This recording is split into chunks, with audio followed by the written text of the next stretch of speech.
വികസിതമായിക്കൊണ്ടിരിക്കുന്ന കൃഷിയാണ് മുയൽ വളർത്തൽ. മുയലിറച്ചിക്ക് പ്രചാരം ഏറി വരുന്നു.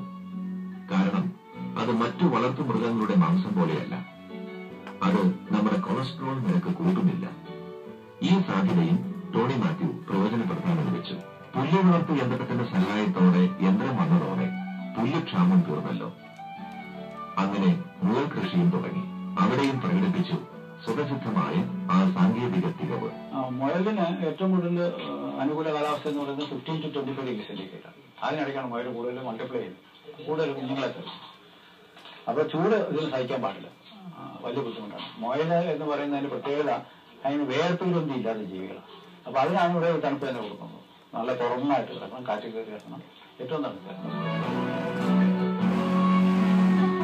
മുയൽ കൃഷി കൂടി തുടങ്ങിയതോടെ പുല്ല് വളർത്തൽ യന്ത്രം ഇവിടെ തീർത്തും പ്രയോജനപ്പെട്ടു എന്ന് പറയാം.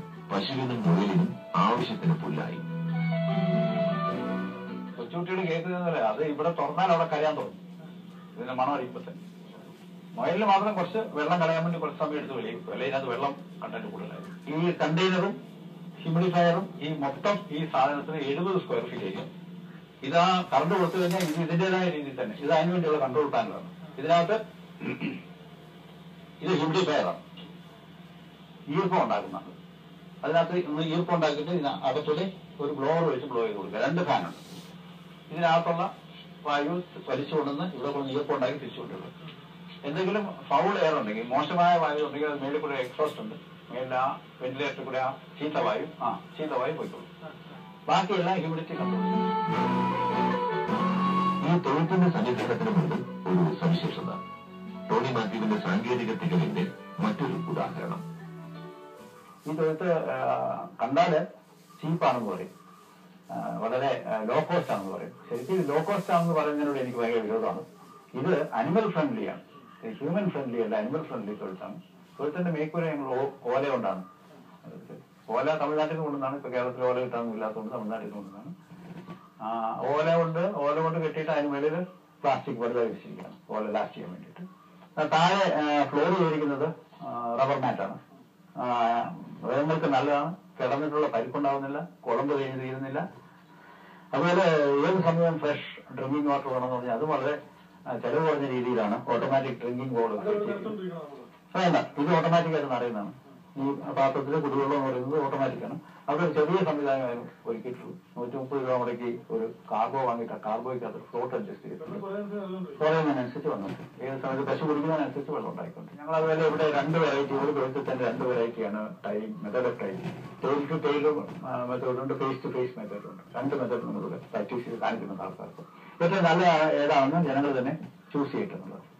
എന്റെ അഭിപ്രായത്തിൽ ടെയിൽ ടു ടെയിൽ മെത്തേഡാണ് ഏറ്റവും നല്ലത്. ഒരു പശുവിന്റെ പെടലി തുടങ്ങി പുറകിലേക്കാണ് 80% ജോലിയുണ്ട്. പെടലിക്ക് മുന്നിലേക്ക് 20% ജോലിയുണ്ട്. തീറ്റ കൊടുക്കുക, വെള്ളം കൊടുക്കുക, വല്ല മരുന്നും കൊടുക്കുക എന്നുള്ളതല്ലാതെ മറ്റ് അധികം ജോലികൾ അതിന്റെ ഫ്രണ്ടിലേക്കില്ല. അതേസമയം പെടലി തുടങ്ങി പുറകിലേക്കാണ് ബാക്കി എല്ലാ ജോലിയും വരുന്നത്. കറവയുണ്ട്, ഇൻസുമിനേഷൻ ഉണ്ട്, റാവിനെടുക്കലുണ്ട്, ചാണം വാരലുണ്ട്, മൂത്രമൊഴിക്കലുണ്ട്, കുളിപ്പീരുണ്ട്. എല്ലാ ജോലിയും പശുവിന്റെ 80% ജോലി പുറകിലേക്കാണ്.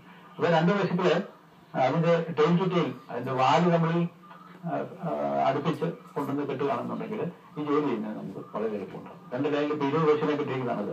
ടെയിൽ ടു ടെയിൽ മെത്തേഡിലാണ് കെട്ടിയിരിക്കുന്നത്. അതില് മിൽക്കിംഗ് കറവയാൻ തരത്തിലുള്ള ഒറ്റ ടൈപ്പ് ഇട്ടാൽ മതി. പശുവിന്റെ കുറേ ഭാഗം 2 കൂടെ സെൻട്രൽ വരുന്നതുകൊണ്ട് ഒരു കെട്ടർ മതി മൂത്രം പോകാനായിട്ട്. കുളിപ്പിച്ച വെള്ളം വേസ്റ്റ് വാട്ടർ പോകാൻ ഒരു കെട്ടർ മതി.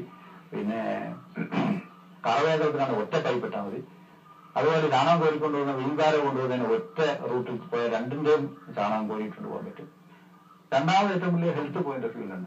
ഫേസ് ടു ഫേസിലാണെന്നുണ്ടെങ്കിൽ ഉച്ഛ്വാസവായു, 2 പശുക്കളുടെയും ഉച്ഛ്വാസവായു സെൻട്രൽ തന്നെ കേന്ദ്രീകരിച്ചിരിക്കും. അപ്പൊ ഫ്രഷ് എയർ കിട്ടത്തില്ല, ഉച്ഛ്വാസവായു കാർബൺ ഡയോക്സൈഡ് അവിടെ കൂടുതലുള്ളൂ.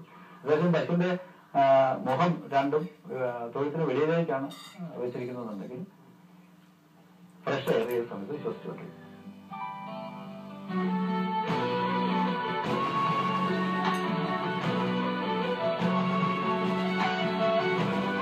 കൃഷിക്കാരന് കാലഘട്ടത്തെക്കുറിച്ചുള്ള ബോധ്യം വേണം, വരും കാലത്തെക്കുറിച്ചുള്ള കാഴ്ചപ്പാടും വേണം. പ്രതിസന്ധിയിലെ മറികടക്കാൻ ഇതൊക്കെയും കൂടിയേ കഴിയൂ. ഇതൊക്കെ ഉണ്ടായതുകൊണ്ടാണ് നയാ പൈസയുടെ കാലിത്തീറ്റ വാങ്ങാതെയും പശുവിനെ വളർത്താമെന്ന് ടോണി മാത്യുവിന് തെളിയിക്കാനായത്.